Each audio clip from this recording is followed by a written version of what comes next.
Hello guys, আসসালামু আলাইকুম। কেমন আছেন সবাই? আশা করি সবাই ভালো আছেন। তো আজকে সকালে ঘুম থেকে উঠে মুখ টুক দিয়ে গরু ঘরটায় অনেক ময়লা হয়েছে, তো গরু ঘরটা একটু পরিষ্কার করে খেরাতে গেলাম। আমাদের মুরগি থেকে খেয়ে নিয়ে নিতেছি। সকালবেলা গরু ঘর পরিষ্কার করে গরুটাকে কটা খের দিতে হইব।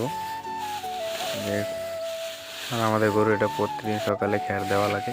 তো খেরগুলো খোয়ারে দিয়ে আম্মু বললো ঘাস কাটা আনতে, তো কাশিটা আর বস্তাটা নিয়ে নিলাম, নিয়ে কোচিং গেলাম।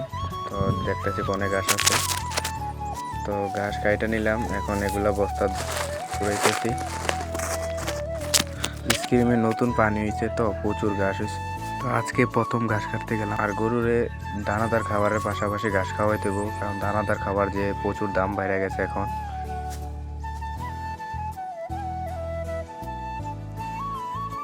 তো ঘাসগুলো বস্তাত ভরে নিলাম, তো এগুলা নিয়ে যাইতেছি বাড়ির দিকে। তো আবার আমরা যারা সকালে আসছিল ঘাস কাটতে, তো যেটাও আমার সাথে যাইতেছি। তো বাড়িতে এসে জুই নিয়ে আসলাম, ঘাসগুলো ধুয়ে নিতেছি। তা যারা গরুকে ঘাস খাওয়াবেন আগে ধুয়ে নেবেন, কারণ অনেক পোকামাকড় থাকে, গরুর সমস্যা হইতে পারে।